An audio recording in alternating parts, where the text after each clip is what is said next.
De partout, vous nous suivez dans ce Mekolo Congo, dans Pesibino, Mbote Mingi, qui mène en collège de la Katina Bino, Bandeko, Bazali, les tests d'Amérique, Bandeko, Bazali, na Europe, Bao, Bazali, na Afrique, spécialement dans Boka Congo, Pe, Bazali, en Asie, Pe, Balinga, surtout dans Boka Australie, Nouvelle-Zélande, Corée du Sud, na Pesibino, Mbote, tout en espérant que vidéo n'anga ya lelo, et que même Kimi en Mbote la Bino, Pe, et qu'on peut ça en plus, na Oyo, soit qui comme engagement, ya ko servir Mboka na Biso. Nakanisi na bitu tuzali kubuna ba eko tuzali kozwa pe ba makambo ba message tuzali kozwa. Il semble que nous sommes mal compris. Ezali kaka ngaite na video na biso me batu nyuso bazali koloba discours ya lolenge oyo tuzali koloba makapitali libération ya mboka d'abord. Nous sommes mal compris na bisika mususu. Et nous sommes qualifiés de tous les mots. Des fois tuzali ba haine, tuzali na haine, des fois jalousie. Et plus loin encore, nous sommes des sorciers. C'est-à-dire que nous allons bandoki. Bato oyo balingi mboka et kendali bosote. Parce que nous avons des calculs financiers derrière ma vidéo de Zali Kosala. Derrière ma méthode de Kopesa. Nous tirons toujours des dividendes. Oyo Zali Kosala et tolingite mboka et avancé. Mitema mabe. Yango wana bandeko. Ezali pas smik. Mais tokosala pendengeni parce que des fois. Ezali eloko oyo. Même nkolo Yesu Christo. Abandaki ko s'inquiéter na yango. Il est arrivé à un moment donné que azali ko tuna batu. O bazali ko landaye, ba scribe, ba pharisien.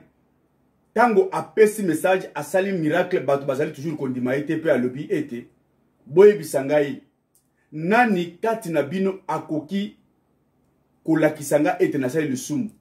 Alors, soki moto azali te na kati na bino alakisanga ete nasali lusumu. Pourquoi pas croire na oyonga nazali kosala? Donc pour que batubandi mayo des fois ezali eloko ya motema mabe. Si quelqu'un refuse, peu importe malamu ozali kosala, peu importe vérité ozali kopesa, ce qui moto aboyi kondima yo aboyi. Tu peux forcer mais ça ne va pas marcher. Yango na bandeko, nako avana bana émission oyo nako tia moi extrême ke oyo pona kolakisa peut-être à quel niveau oyo mboka ezali kokufa. Pena bato oyo bazali censé ko défendre mboka. Point de vue na bango, pe ba qualificatif na bango bazali ko pesa na baninga mususu bazali ko mona ndenge mususu pe apparemment oyo bazali na raison. Azalaka contre makambo ya occupation bolobaka, eza lokuta. Eza lokuta boliela ka mongo na ba réseaux sociaux. L'occupation c'est quoi? Mon Dieu. Selon quelle science? Occupation. Depuis beaucoup de temps, occupation selon quelle science? Et quels sont les puissants? Nalobaka nabino bakoloba occupation. Même Mamadou Ndala bakoma koyemba. Babimisa sur la liste ya ba officier rwandais. Qui ignore ça? Pourquoi vous oubliez si vite? Tous ces gens qu'on soupçonne des Rwandais, Anna Kinshasa, Otunimuto, Oza Rwandais, Akowanga na lokole logo mususu. Quelle occupation que vous voulez nous dire? Quels sont ces Rwandais là, Batele Makana Kinshasa, ou à Telemi à Lobia a gagné les bateaux? Nani? Je vous ai même donné l'exemple de Bao Bakotan armée qui était soupçonné. Ce sont les personnes les plus effacées. Les plus effacées? Les personnes les plus effacées, Ezalakabango.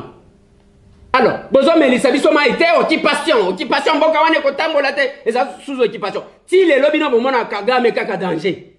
Kaka boende besoin mona Kabila danger. Lelo bino bobani ko yema nzembo moko na nini? Qu'est-ce que Tolanda. Na kanisi bana soma boka kolo Congo bomoni yango. Ezali mawa. Ezali motema passe. Je me rappelle tango tozali kokola na 4e année primaire. 4e année primaire, c'est-à-dire nazali na ba 9-10 ans. 9-10 ans. Et to bandaki kozala na oyo bandaki kobenga ba inspecteur ya ba école, bazali ko tambola na ba école. Kanisi zali te lelo. Et le kola na ba classe, tozalaki parmi bana ya mayele. Des fois avant inspecteur na classe, enseignant bandaki ko pona bana oyo ba ko répondre na ba question, bandaki ko sala ko entraîner bana na pour que classe na eza na sonité tango mokozi akoya. Et j'étais toujours sélectionné parmi bana oyo ba ko répondre ceux qui visitaient la classe parce que j'étais intelligent. Alors tango inspecteur aye na 4e primaire à Tuni Mituna à Tuni Tout à qui, je crois, 4 ou 5 qui sélectionnés comme ça. Bon, la classe, mais tout à qui n'a priorité à répondre en première position. Yo olingi ozala nani. Ceux qui okoli lelo, okomokolo, yo olingi ozala nani. Na répondre à la question, wana. Na tombola liboko. Ngana lingi nazala commissaire du peuple. Mousso alobi ngana lingi nazala commissaire des zones. Omso alingana lingi nazala commissaire d'État. Donc, on a pris tous et ba konzi bangunyo so ba seki. Apparemment, biso tokeneka ba kamboitali ba commissaire de. Parce qu'à l'époque, bato na bazala ki bato ya lokumu, ceux qui commissaire de zone ou bien commissaire du peuple, aye na zone na bino et c'était à l'intérieur. Zala ki na Kinshasa, zala ki na intérieur. Et zala ki est une grande mobilisation commissaire du peuple azali koya. Une grande mobilisation. Azala ki lokola un petit seigneur. Donc, Moussala Moko ya honneur. Alors, même Bala Miki, oh, nani wana commissaire du peuple. Ngapi fona za la commissaire du peuple. Donc, c'est là que Moussala ya le kumu. Moussala ya honneur. Parce que Azali pour défendre le peuple. Mais le lot où Azali peut mama mingi, et comme on a, bah, commissaire du peuple, bah, député, il y a le lot, na le lengelo na. C'est tout à fait normal. Ça fait normal parce que, tango chapeau et baby, tango un chef de l'État, Azali moto oyo aouti na zéro taximen directement chef de l'État et voyez la conséquence. C'est que Azali sur un poste mon côté kozala respecté. Azali sur un poste mon côté oyo ko pesa ma valeur na bato parce que au sommet déjà on a eu un taximen. C'est ça le mal. C'est ça l'inversion des valeurs oyo tozali ko bonela pour que na Congo et loko wana ezonga lisusu. Et na kati ya parlement na biso bato ba sengeli ba pesa honneur le kumu ya mboka. Et ça, la bateau, bah, si ici, posa ya poste wana, posa ya musala wana, posa ya ndaku munene wana, édifice wana, palais du peuple. Et ça, la bateau, bah, si ici, posa na yango. Bateau lokola, le lenge, bah, journaliste, oyo. Bateau lokola, bah, Francis Kalombo. Bateau lokola, bah, Zakari. Et ça, bateau oyo, bah, zangisi, le kumu, ya député, le kumu, ya commissaire du peuple, na mboka na biso. Parce que, bah, na esprit de la rue. Na kati ya ndako oyo esengeli bato kozwa ba décision nene ya nation. Na kena fimbo, na kobeta fimbo, boye. Tout ça ezangisi valeur na hémicycle. Ezali mawa. Nako zwa émission oyo tamingi te pona ko répondre ndeko oyo, mais c'est tout à fait normal pe na meka ko fixer moi opinion parce que batinga vidéo na bato mi balé musato à la fois qui na réagir. Eloko liboso. Ndeko yo zali député. Na kola qui ça parce que quand on parle d'occupation, quand nous crions chaque jour, le pays est occupé. Le pays na biso ezali na occupation. Yango il faut te libérer d'abord mboka. Non, occupation et comme chantage, occupation et comme eloko to comme ko betela yango ba maneve pona ko zambongo occupation, to za mitema mabe to lingi mboka te. Maintenant, quand on a une question élémentaire, parce que ça député, il semblerait même que au sali ba science politique le kolanga, mais tout comme des intellectuels, tout solo le kolba intellectuel, sur quoi aux ali moto aux ali molobeli à peuple ba ponio. Ndeko, na kati ya poche na yo ndengo telemi ndengo zali kolba wana. Na kati ya poche na yo en tant que député. O ko la kisangai carte d'identité nini ozali na ngo na kati ya RDC comme député national. Tant batuni yo carte d'identité oyo yo ozali na yango na poche na yo comme député national. Première question élémentaire. Ezalité. Carte d'identité na yo ezali carte d'électeur. Parce que passeport ce n'est pas donné à tout le monde aussi. Passeport ezali carte d'identité sur plan international et sur plan national. Mais sur plan national carte d'électeur. Député national. Est-ce que réellement Okoko pesa ngai passé tozali na mboka, tozali na zambate, tozali na mokili. De là on prend un député national au niveau ya mboka d'avandi à Australie, au niveau ya mboka nyoso en dehors RDC, batuniye, okoko pesa nga estimation ya population mboka na yo a cohésité te a koloba. Je me rappelle en Australie, il y a 2 ans passés, télévision et lobby parce que moi na oya uti ko bota moi na moko botami 23e million la population na bango abotami. Télévision lobby lelo oyo tozalaki 22 999 mwana ye kobotama lelo mwana oyo azali 23e million ya population bapesi cadeau abotami bayebi député okoyebisanga combien à peu près même par estimation popularité ya RDC tozali combien pour l'interrogation vous avez moko la réponse wana 0. Après 18 ans à règne révolution Kabila ye musée il politique kanambe à pouvoir. Est-ce que vous avez comme recensement oyebi yango te nameka ko aider yo pona la kisayo ba terme moko o la que le pays est occupé tant que tozali konganga que mboka ezali na occupation tozali mabomate. Nous ne divagons pas, c'est la vérité. Député national. Le 17 mai 97, Laurent Désiré Kabila a continué à RDC. Nani azalaki ministre de la défense, James Kaberebe, oyebiye. Toyeba ki yebiso yokola congolais. Lelo azali wapi. Est-ce que officiellement en RDC de 97, 4 ans après Moussa Koufi, donc en 2001, lelo oyo 2018, il politique Kanabé a salé 18 ans. Il y a eu un seul petit gouvernement parmi tant de premiers ministres Baleki oyo amekaki ko introduire un dossier na suivi ya haute trahison pour na koyeba que RDC ezalaki ko kambama na défense na un Rwandais que Rwanda a ko se justifier officiellement. Non. Ministre des Affaires étrangères azalaki nani? Bizimakara, Rwandais. Directeur de cabinet nae azalaki nani? Azaras Ruberwa, Rwandais. Tango musée aye kozwa décision que ba Rwandais bazonga atangaki kombo ya batu atangaki te. Batu wana bango moko bakatisaki butu. Bizimakara frère na la bonne akatisaki butu. Ruberwa directeur de cabinet bakatisaki butu. Musée atangaki kombo ya batu te. Pourquoi bakimaki? Ce sont des Rwandais. Tango ndeko na bango azongi na pouvoir musée akufi Hippolyte Kanambe. Et c'est tango bazongi, il y a eu une ordonnance présidentielle, un décret ministériel qui bato bakimaki na musée bazonga. Bazongi bango moko parce que ba s'identifier na ndeko na bango. Député national Toyokana. Parce que le pays est allé sous occupation de Toyokana. Okoye bisangai ko justifier la présence de cette différentes rébellions na kati ya RDC. Des rébellions étrangères et armées étrangères na kati ya RDC. Oko justifier yango? Est-ce que officiellement gouvernement moko et si la cocotte sa requête na kati ya parlement pour que bon discuter yango? Jamais.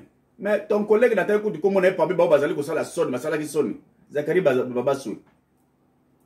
Asengi officiellement na parlement que président après sa arme to que na ko bunana Rwanda a déclaré guerre bisuna Rwanda. Malheureusement peu médiocre ngo asengi ba arme kaka na moto oyo azali ko représenter occupation ba Rwandais. La contradiction, la médiocrité. Est-ce que Amelaki Bangi pour na kosenga Mando qui a déclaré guerre na Rwanda? C'est parce qu'il y a un problème. Oui, il faut justifier leur présence, il y a armée rwandaise dans RDC à plus de 30 km à RDC.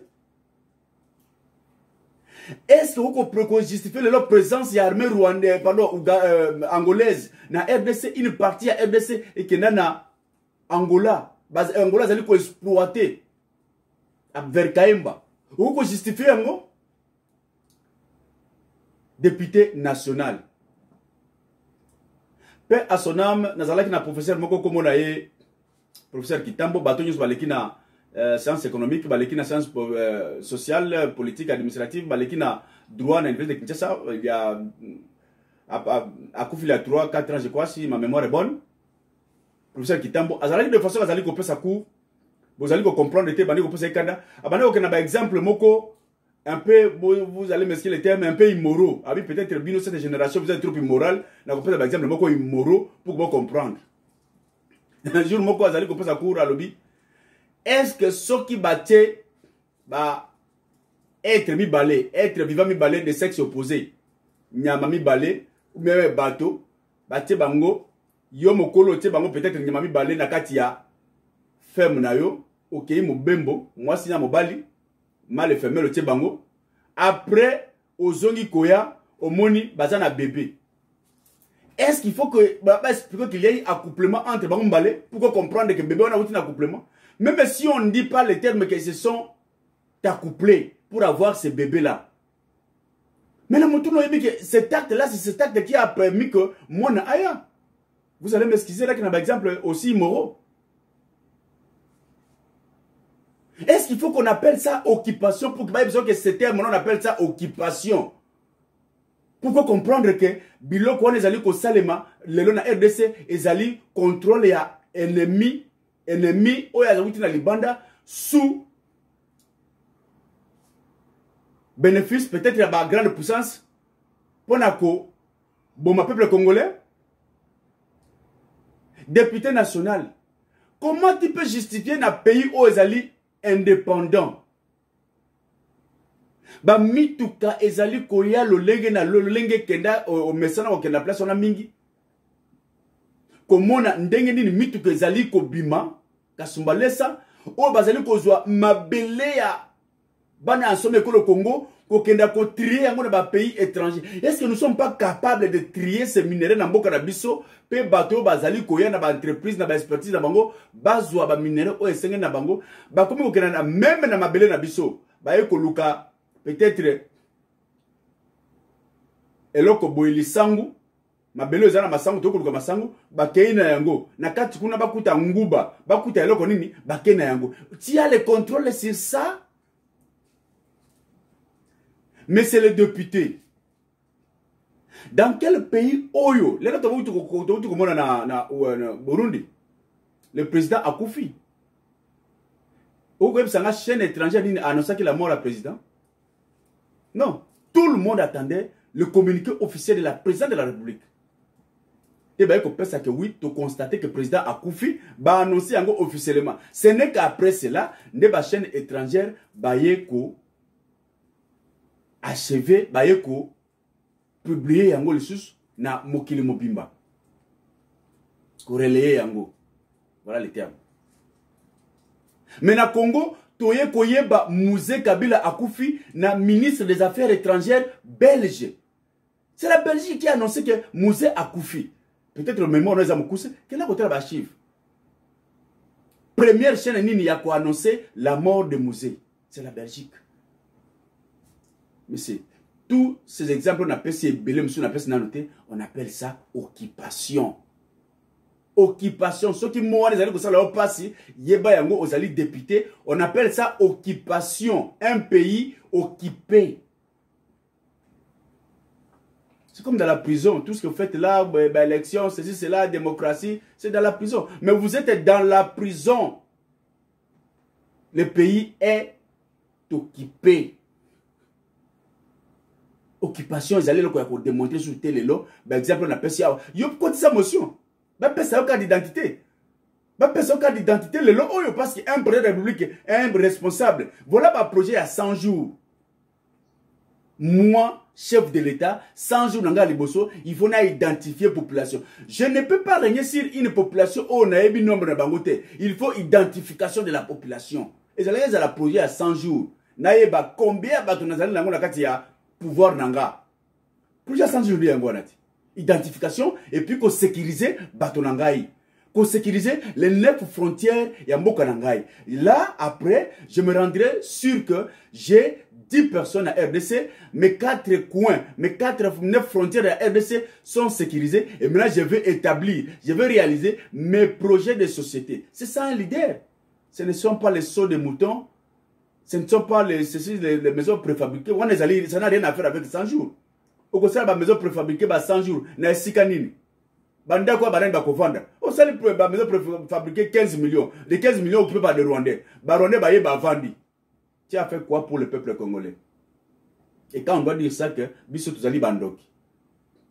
Vous qualifiez FCC Bazali Mitema Mabe. Nous avons la crise démocratique. Ça, selon vous, le pays n'est pas occupé, mais il s'agit d'une crise démocratique parce que Bata FCC Bazali Mitema Mabe.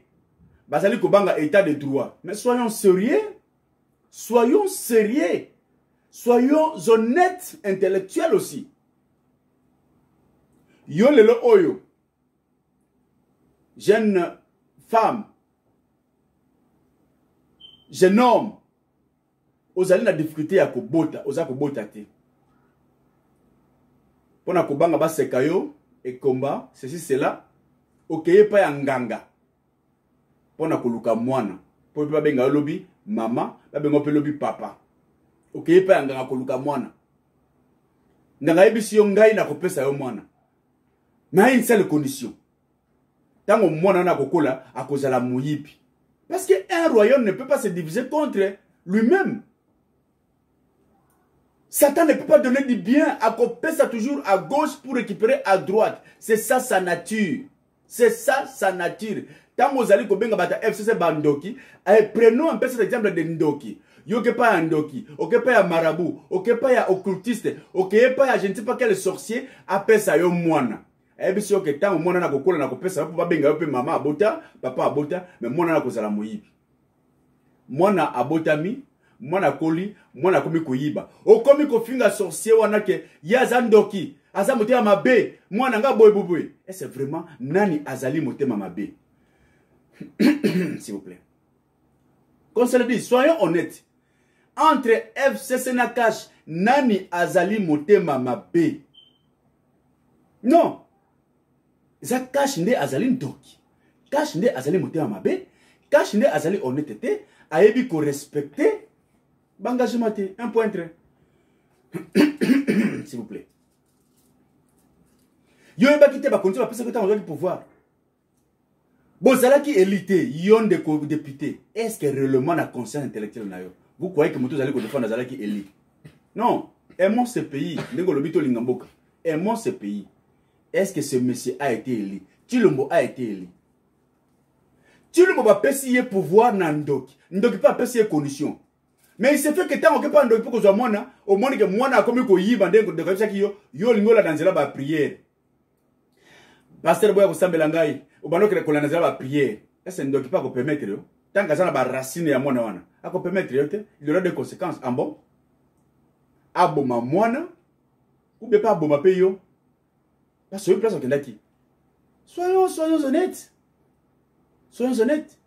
Tshilombo akobima na prison na te pas ali ba engagement o ya signaki. Ba kiso bazali koloba Fati Béton état de droit bozali ko boma Félix. Félix ne va pas s'éloigner de FCC. Félix ne désobéira jamais Kabila parce qu'il est conscient.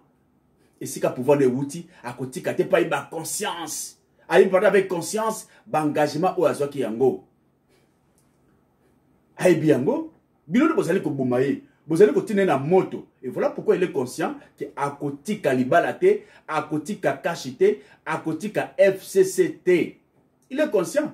Parce que l'engagement est ça là qui, bien mon qui a moté, hein. Tout le monde toujours. Hippolyte Kanambe n'est pas idiot. C'est un malin, un félin. Aïe biango. Et c'est vous allez sur tango. Yé Félix Tshilombo. A qu'il a eu un pouvoir, qu'on s'agenouille kuna. Bazoa qui n'a pas photo te, ba caméra zala quitté. Biloko tu ozali hein. Bino bozali comme on peuple congolais ba bazali kotina Tshilombo se révolter contre Hippolyte Kanambe. Mais Tshilombo moka yebi oyo ye asalaki pe oyo ezali tant na ba déclaration ou bien na ba image. Ayebi yango. Voilà pourquoi il est obéissant à son maître. Nani azali motema mabe? Ezali bino. Banani balingi Congo te, ezali bino. Banani bandoki ya Congo, ezali bino. Pourquoi? À cause ya ba poche na bino. Bolingi ko sa peuple vérité te. Vous voulez toujours que le peuple a souffrir, binobolia. Voilà pourquoi, le Kolamboka les alimboka la binoté. Un jour viendra où on fera face à face. Parce qu'on ne vous laissera pas la tâche libre. Ce pays nous appartient tous. Vous avez le lot. Kolia, Koboma, Kosala ba déclaration pour faire tout ce que vous voulez dans le pays. Bosala yango, le temps viendra. Même la génération après bino, ba kombo wana bozali kozala kolata yango, ba kolanda bino. Le vrai état de droit est koya na Congo. Ça, soyez-en sûrs. Bana somme ko le Congo, to la question on a kalisi bo moni yango, quel type d'homme o bo ino bo pesa ba pouvoir ba kena députation nationale ba kenda ko représenter bino na hémicycle palais du peuple, bozali komona. Ces gens-là ne vous aiment pas. Et la solution, nous en avons. Vous critiquez, vous ne proposez pas. Nous proposons aussi. Nous proposons. Et la proposition pour nous, c'est la révolution. C'est le mouvement populaire. Il faut que le peuple se débarrasse de Batoloko la Bino, Batoloko la Batilombo. Et tant que le politique n'a pas Okenda, le peuple a causé Bossomi à Bokana. C'est une proposition. Le mouvement populaire, c'est quoi? C'est une proposition. Balance le Congo. Tu commentes mon bouquin à Italie le 30 juin parce que tu le baki. Tu as un message na biso, bando bazali abonné na YouTube na biso, placé du Koso, bazali abonné na bazali langai na Facebook, on a un message to komaki. Et message on a fait et ça li écho. Mais malheureusement, il y a un problème. Peut-être parce que biso to koma, batu bakolana te pas de banité. Je ne suis pas en bongo, nazali Jean-Pierre Bembaté, nazali Martin Fayoluté, nazali Chilomboté, nazali XY to ayebani. Voilà pourquoi peut-être ba momo so to ba message mususu. Et que ça n'impacte pas sur l'humanité. Mais, pour la libération en Boka, le petit David, là où il sortira peut-être pour éviter. Quand David est sorti pour aller tuer Goliath, personne ne s'y attendait à Israël. Tout le monde a été capable de sauver Mboka. Et monopole y a sauvé Mboka, et c'est un côté. Tango, Barbaki Mobiki Akobotama, tout le monde s'attendait que Jérusalem, telle ville comme ça, oh Nazareth, mais Akena Kobotama na Bethléem. Mboka Moke. Même tant Kobotama na Bethléem, tout le monde s'attendait peut-être qu'à Kobotama na hôpital Mounene. Akobotama na hôpital Boye, CHI, na Blanche Gomez. Je salue ici tous mes amis à Brazzaville parce que moi, moi si ma deuxième fille a Botama na Blanche Gomez, c'est là qui un peu scandale, moi, a réfugié à l'hôpital privé. Parce que c'est que moi, a réfugié à toujours dans l'hôpital de Songolo, pas l'hôpital d'assistance. Bah, tu vas s'attendre que je ne sais pas comment tu vas à l'hôpital, mais moi, je montré que tu vas Eliel Yangombe. Là, c'est Ngomba Liaka, bien moi, je montré que là où viendra la libération RDC, peut-être vous ne vous attendez pas, beaucoup de maté, peut-être un X, même un pygmée. Après, vous libérez un jour. Parce que, dès que tu as un message dans biso, les politiciens ba fossé et belé. Et là quand un message na biso au tolobi pour que natang la binote na kati ba o ne na uti ko ba mona ki yango. Tolobi bien. La RDC a besoin d'une nouvelle élite na classe politique na ye. Tu as besoin de Lumumba ya sika, Okitu ya sika, Mpolo ya sika, Kasavubu ya sika. Pour la vraie deuxième indépendance. C'est-à-dire quoi? La première indépendance Ouzouaki n'a pas pu donner de vraies solutions à problème à Congo. Tu veux quoi racheter la Libanda pour te zongi ça dans Mboka. Mais la deuxième vraie indépendance, c'est l'indépendance Oyo, tu quoi racheter yango na niveau local pour tout même na niveau international. Le peuple sera la référence de cette deuxième indépendance Ouzali Kolukayango. Et ce sera la vraie indépendance. On appelle ça l'indépendance de la révolution. L'indépendance du soulèvement populaire. Yango de Zali Kolouk. Et Tolobi Boy, il y a un message que le peuple congolais a le droit, à cause de qui comme passé, à se débarrasser d'abord parce que quand il y a un mouvement spécialement, Tolobi que la libération, c'est une notion qui est d'abord spirituelle. Avant et comme physique. Et spirituellement, si on est lié, spirituellement, ce que vous avez dans le esclavagisme, ou qu'on s'épanouit physiquement. Voilà pourquoi nous disons la libération est d'abord spirituelle. C'est une notion spirituelle. Et par conséquent, le peuple doit commencer par se libérer de tous ces faux pasteurs. Les faux pasteurs, Oyo Bazali Koko Sabiso, profitant de la souffrance du peuple pour que Bako Sabiso, ce faux pasteur, il faut que le peuple assis là dans bango. Est-ce que na kosi ba commune ba msusu oh non tika hen oh il faut qu'on respecte basali nzambe yo mo tsaki bango te basali que établi par Dieu il faut qu'on tique la bango. Est-ce que vraiment le terme que moi j'ai utilisé de faux pasteurs ezali lokuta bana nsoma ko le Congo na okena musika te nazali kotela bino extrait oyo il y a un autre pasteur reconnu peut accepter au passage à la foule ba bénédiction même à distance si la télévision ba nzondo bon la déclaration avant de commenter sur cet aspect tangelanga 4 prophètes au yebi ya mboka na biso oh basali o yebi benage o soka prophétiser ata prophétiser sur yo Denis Lesi ondima 4 kaka Charles Lesi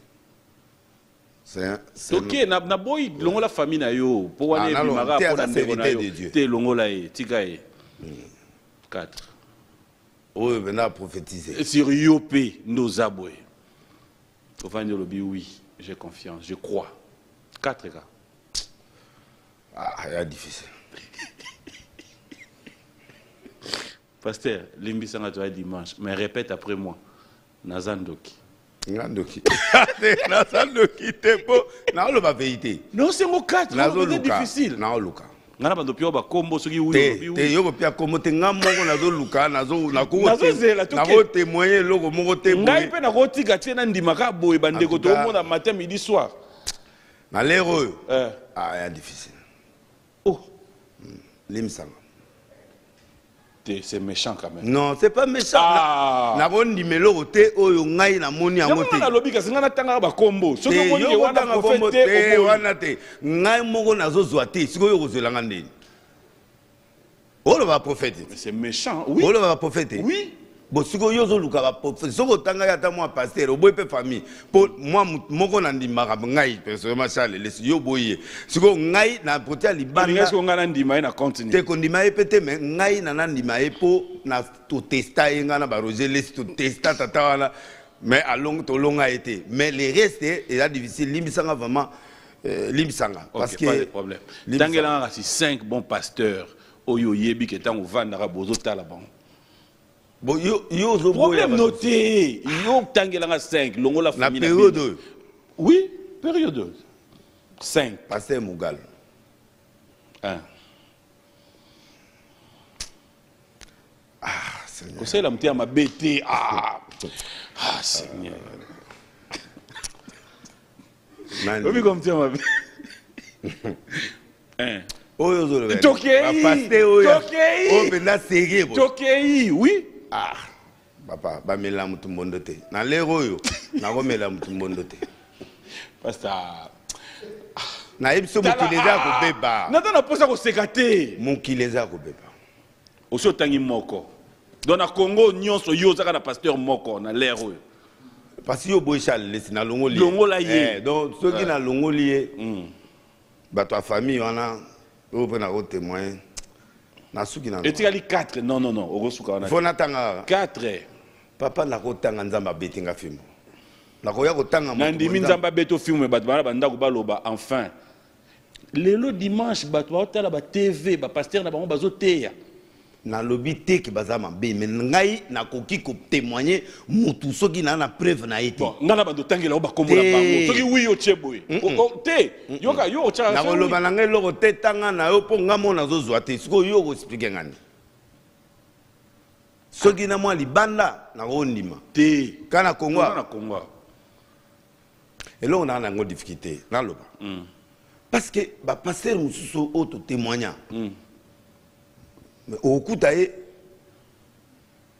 Babylone est lié. Donc il est difficile. Basan tu nyonso to zayi na bango. Basila. Siko nakoya kotanga mutu. Tantôt azana makiona, tantôt azana kindoki, tantôt azana magie, tantôt azana na bakisi azana science. Zela kenon zela mukuse. Zana kenon zela mukuse. Basali bazana bango. Je répète toujours. Laisse-moi arriver. Je l'ai toujours dit. Ça m'arrive, Nabakaboué, ça l'a moi plaisir et à comprendre que, au Vandaboué, chef de l'État, l'andagé mission 60 ans d'indépendance, Bengio Denis Lesi, pas président de la République à Lobby, c'est la liste, il y a 10 pasteurs, au Bogo Yana Bango, Awa. Naozo Papa Nkilani. papa ya kala na papa nkela na ozwaye papa na comme na 90 et quelque papa na za sérieux papa na za sérieux papa nkela aza sérieux après nazo luka oyo sa chef de l'état nazo luka non parce que nazo mona te na okela tana nkela c'est difficile papa na lero limisanga c'est difficile pourquoi zaraboye nazala boye neni papa makambo oyo ya mulimo ya compliqué. Qu'est-ce que tu reproches au pasteur? Tout ça sous stabilité. Tu commis mélange tout. Parole avec trop de mélange. Parole, moi, c'est un aloqué, tout parole. Alors, na muto yon di po. Bomoni yango. Zazi bamse boseki mingi. Zalinga iti. Est-ce que akosi ou bien akosité? Comment se fait-il qu'un prophète, un pasteur de Dieu, un serviteur de Dieu, osali incapable yakotanga 5 collègues quand batunio okotanga biso 5 prophètes o que ba prophétiser na komona yo okondima aboyi. Okotanga biso ba 5 vrais pasteurs na kati ya mboka aboyi alobi basalité ba forcéité. Qu'est-ce que cela veut dire?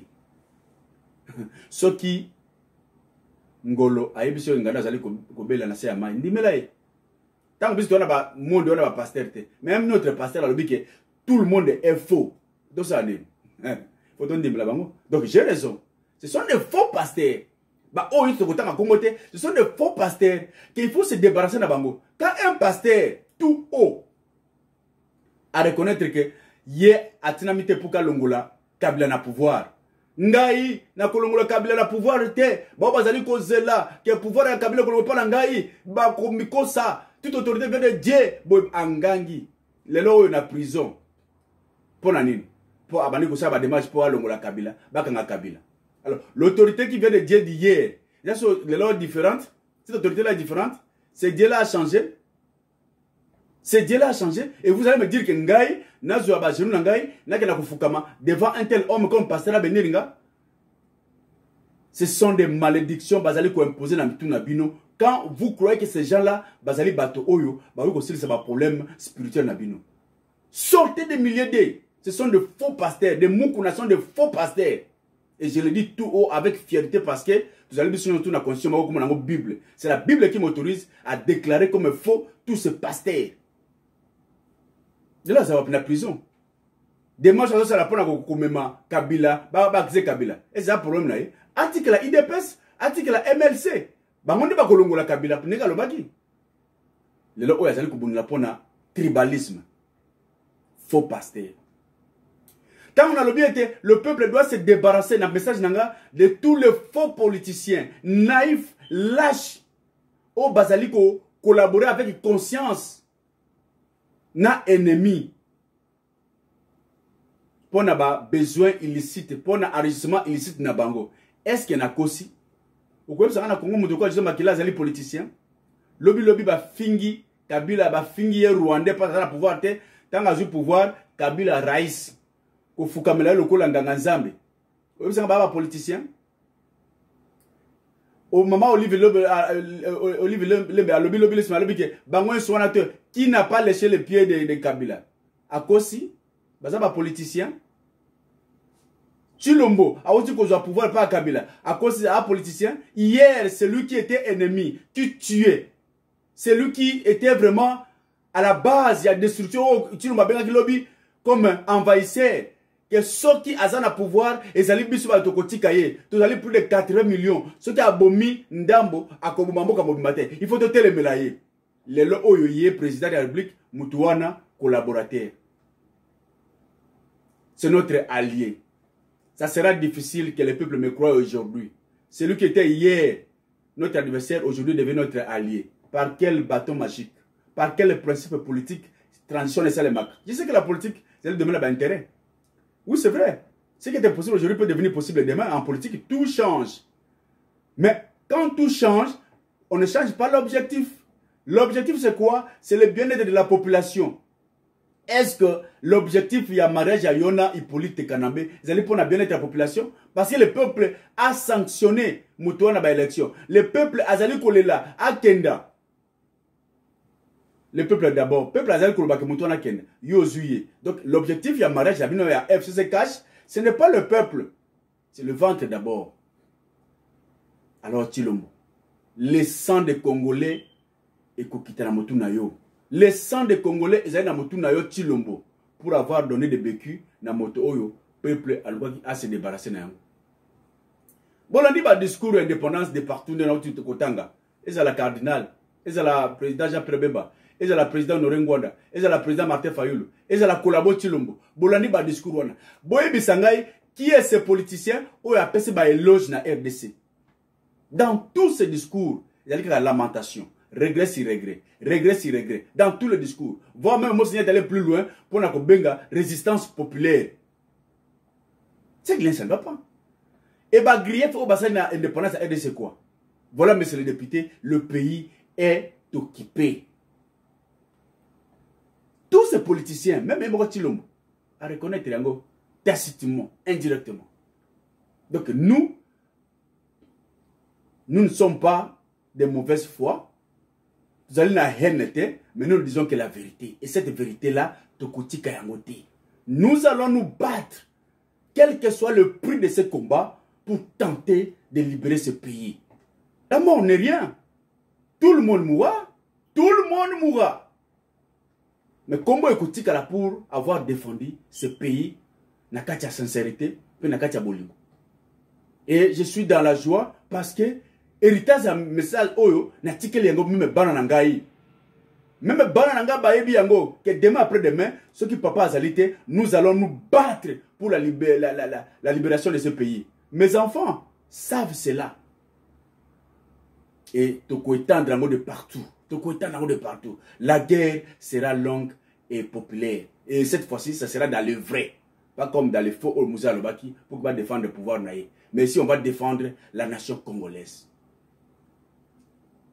La nation congolaise. Tant que le peuple est allé coller là, mon Seigneur, moi, quand même plus loin pour la Makamou Italie, Seni. Bandeko, je ne sais pas, je ne sais pas. Je ne sais pas ce qui ne va pas. Monseigneur, cardinal, faut-il avoir un discours de distraction, avec tout le respect que je vous dois. Mais pourquoi revenir toujours au même problème alors que tout le monde a limite, il y a un problème. Pourquoi toujours quand il y a un peuple, il y a incertitude, il y a un dilemme de décision, aussi longtemps que vous savez déjà la conclusion. Pourquoi avoir une bonne intention quand on sait que la conclusion sera négative? Peu importe le processus, peu importe la procédure que vous croyez être bonne, mais tant que la suite, le résultat est mauvais, ça ne sert à rien. Voyons que la population Mawa aimait ce peuple. Le peuple a souffert mingi. Maintenant que vous voulez focaliser le combat pour la Makambetali Senito Telemelayango. Pour que je ne sais pas, il y a un FCC. Mais pour quelle finalité? Pour quelle finalité?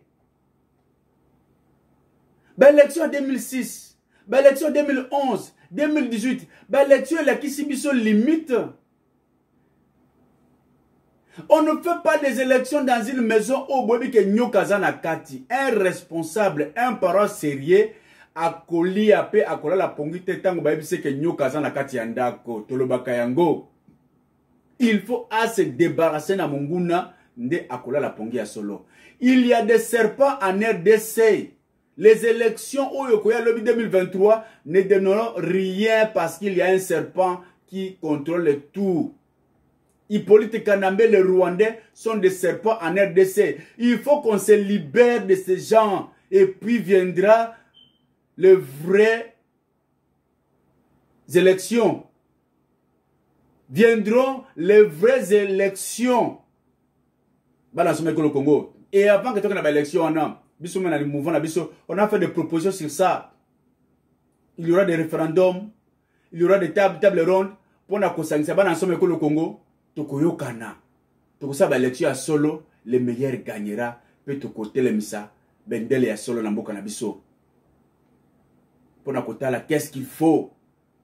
Faut-il tout changer le koboy? Tout changer même combo ya mboka pour le lo oso babinga même congolais et commis vraiment humiliation. Congolais soni. Faut-il même tout que na référendum, tout changer combo ya RDC, tout changer monnaie, tout changer boy passer biloko o ezali ko sala indépendance ya mboka ya ngonde yango wana. Mabele, territoire, le peuple, la monnaie, la diplomatie. On a des blocs que ça là qui va bien un État. État est dans le Congo. Tu as un référendum, tu as une table ronde, un dialogue inter-congolais, tu as un Samboka. Mieux vaut tard que jamais. Ne croyez pas que le monde finira cet après-midi, cette nuit ou demain. Non, il y aura des générations. Tu peux sa chance même la génération future, ceux qui sont parents te quitter dans le Congo. Mon Seigneur, pourquoi attendre Seni pourquoi quitter Sabatuna Balabal au moins que vous avez la solution? Est-ce que déclaration Oyo, Cardinal Mosengo appelle ça en 2006 contre Malumalu? Et c'est là qui que c'est le résultat des urnes ne reflète pas la réalité. Il y a une élection à la population. Et c'est là est-ce que déclaration au cardinal Mosengo appelle ça contre Etienne Tshisekedi na politique Kanambe? Et c'est là est-ce que la déclaration au Bapesi Mosengo appelle ça contre Félix Tshilombo na politique Kanambe? Et c'est là que ce qui Félix Andi Makadilte mbelelo oyo babosani kombo ya politique Kanambe. Est-ce que c'est là tant que vous avez koloba ou que illustration Jacob na Esaü. Mais ce sont des distractions, mon Seigneur. Tout le monde le sait.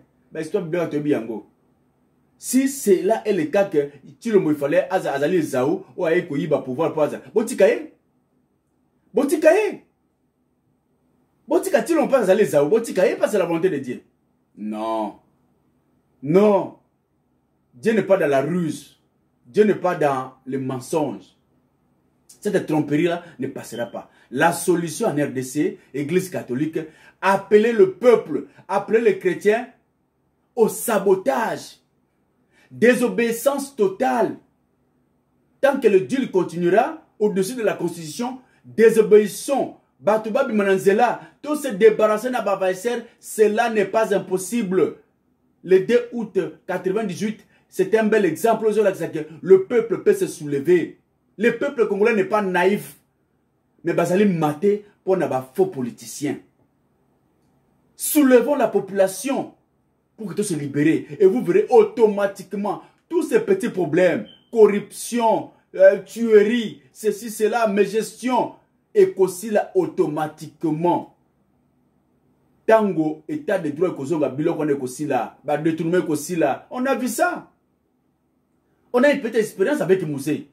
Mouzé n'a jamais pris une seule ordonnance présidentielle pour la conseiller sa Moïbi na grand marché. Je me rappelle quand elle est entrée. Au télé na bis bakangi au télé ba betio fimbo par rapport à âge na yo. Tout le monde a fui. Bis ali ko tambola combien de personnes, je ne sais pas encore si 12 ou 16 personnes, bis ezali na bato ya kovanda, bato ko télé bazala kité. Il y a eu une ordonnance présidentielle, un décret ministériel pour la conseiller sa Moïbi. Non. C'est un problème de l'amour, la vérité, la discipline. Mboka et Kobonga. Le Congo va changer. Le Congo n'a pas un problème de loi. Le Congo a un problème d'homme. L'homme à la tête du pays, moto oya kozalana, émanation, ya pouvoir, ya population. Moto wana, oyo, akopé sa décision, kokoya, bato bako respecter. Moïbe kosila na Congo. Moi, il est aussi là. Tant que vous avez la loi, mais c'est la conséquence. La conséquence. Parce que le peuple ne voulait plus que ces gens-là de Minaku. Ramazani. Avec force na RDC. Voilà pourquoi le peuple a sanctionné Bango dans l'élection. Mais pourquoi? C'est parce que Bisso ne te peut si tu as le pouvoir. Et à l'India, que la Bisso. Voilà pourquoi vous allez causer en force. Alors, tu connais nan. Vous connaissez Bangotia. Minaku n'a pas tort. Luana Minaku n'a pas tort. Ramazani n'a pas tort. Némi n'a pas tort. Bazali n'a raison, c'est leur pouvoir. Celui qui a tort, c'est Tshilombo na cash. Bangonde Bazali a tort. Baton Bana droit Bango. Bangonde va pèser pouvoir. Alors, où est le mal qui va revendiquer la clause, il y a contrat, il y a deal na Bango. Non, soyons honnêtes. Voilà pourquoi le peuple ne faut pas vous fatiguer. Ce pays vous appartient. Ce pays vous appartient. Ceux qui veulent les lots, n'allez le sous. Ou les à bima, ou kenda ko bébisa, ko piller. Non, peuple, bobana ko se débarrasser naba Oyo bazali ko diriger bino ba politiciens, ce sont des faux politiciens. Nous connaissons déjà l'adversaire. La cible est connue. Débarrassons-nous de ces gens-là. Le soulèvement populaire, c'est la solution en RDC. Il n'y en a pas deux aujourd'hui. Ce n'est pas l'Occident, ce n'est pas l'ONU, l'Union africaine. C'est encore, monsieur le député, Nakola Sakembo, que vous allez sous occupation. Toujours. Délégation ONU. Envoyé spécial à y. Envoyé spécial à y. Quel est ce pays qui vit toujours na barimel ba envoyé spécial? Ba envoyé spécial. Envoyé spécial quoi au salani na RDC. Ba mboka oyo, ezala même. Il est arrivé une fois si président ya États-Unis avec na mboka oyo. Mais tu veux pas quitter, tu veux que ah, non oh ailleurs, oh, ailleurs. Ba tu na musala, ailleurs, bazali ko sutuka ke président ya États-Unis aye na mboka oyo. Aye makamona esile. Parce que mututu ak na musala azali ko trouver na solution musala na ye. La politique, ce n'est pas... On va donner un dégoût aux gens de faire la politique en RDC. C'est ça l'objectif d'Amiso. Comment dégoûter la politique? Pour la politique, comme business, on va s'enrichir. Au côté de lobby comme milliardaire. On va aider la population pour dégoûter la politique. Ce n'est pas impossible. On connaît la business. Mais on montrera aux gens que la politique, c'est un service qu'on rend à la société. Et que Mbalamsous, aux alaki milliardaires, avec 10 000 $, tant qu'on bimana mananayo, on a diminué parce qu'on servait la population. Cet esprit de compassion populaire, l'amour du peuple, il y a un autre côté, il y a un autre côté inculqué dans la population. Et cela n'est pas impossible.